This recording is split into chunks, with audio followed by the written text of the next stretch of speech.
I'd call myself spiritual rather than religious, and this work is like worship for me. I rarely go to church, except when I'm working in one. But I know that there's more to this than just putting parts together. And the musical expression in the end, and the way that affects people's lives and their worship, is also a really special thing to be involved in.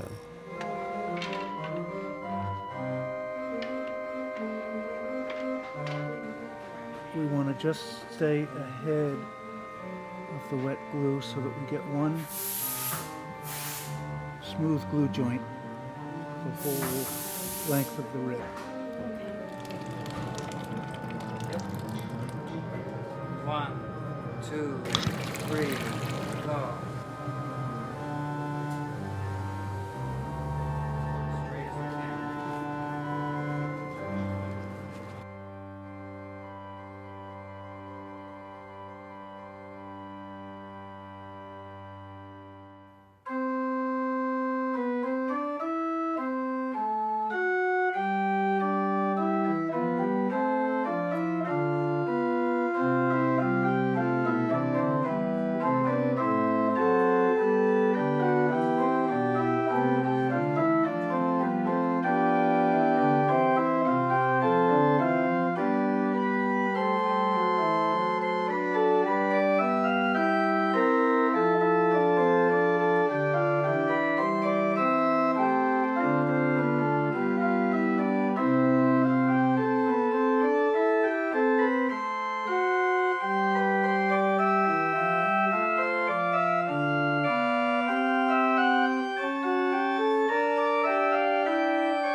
I'm usually not speechless when I see something, but I was in total awe at the size of it and the beauty of it. What has motivated me, I think, is to give generously to the church, and especially to this project, is from the time I was very small, even though, as I told you earlier, I was born in the Depression. We really didn't have much money. But Daddy said you always ought to give the money you're going to give to projects that you really believe in the church off the top. Because if you wait till you spend the other money, you'd never have any money to give.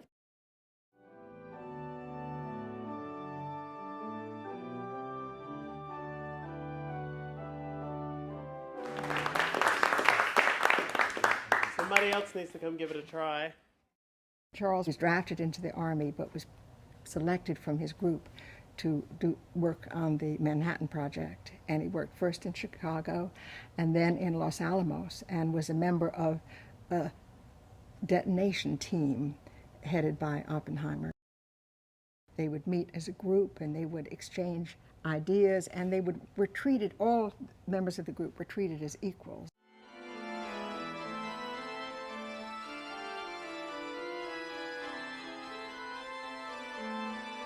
Respect for other people's ideas, because they're what are going to give you the possibility of coming up with a solution, is just, it's an amazing way to work. I had 5 years with him here before he died. And in those 5 years, I learned a tremendous amount, not just about organ building, but about approaching life in an artistic way with integrity. We listen to ideas from everyone, and it's people in the company appreciate the fact that their opinions are valued, and it works. It's very successful. If you have a problem, you get a bunch of smart people together around a table and talk it over. And the synthesis that comes out of that So one idea was to put them... People have ideas, and if they feel free to put them out, even if they're ridiculous, they may set off something in somebody else that wouldn't have been set off. So we have what are like jam sessions when we run into a problem, when we have something we want to solve. That would be wonderful. Just throw out ideas and people riff off of somebody else's idea, just like jazz. Enigmatic, committed, totally committed to this place and to his people, extremely musical, incredible ear, at times a joy to be around and at times very frustrating. He was a very intense man also, and particularly when it came to organ building. He just loved the instrument, and he was most often disappointed by the sounds that came out of instruments, even his own, and he was always trying to make them better.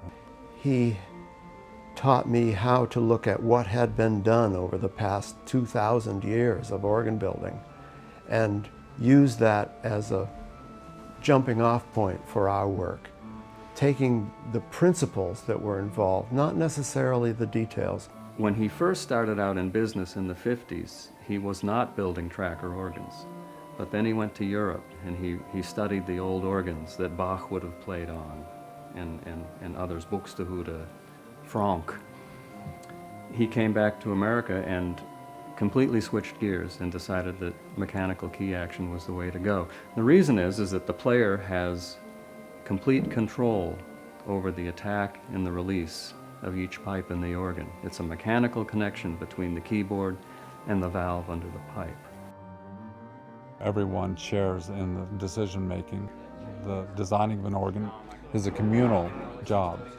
Many shops, there's one boss who dictates what's going to happen. All the ideas come from him, and then the workers simply do his or her bidding. In this shop, it's very important to me, as it was to Charles Fisk, that everyone have ownership in the project. Harvard was the first four-manual tracker organ built in the United States in the 20th century.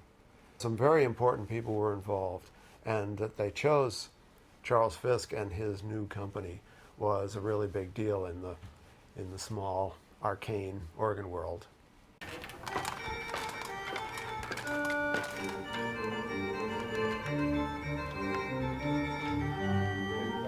The most rewarding part for me is working with this group.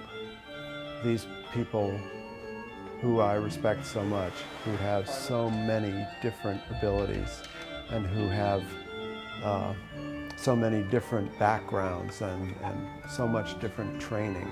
How much fun it is to bring that all together in one place and work with everybody.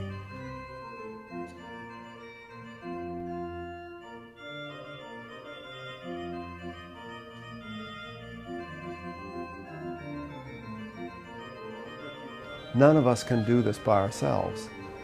Lots of businesses pay lip service to teamwork, but here it's essential. We can't get the organ built without relying on each other to do our parts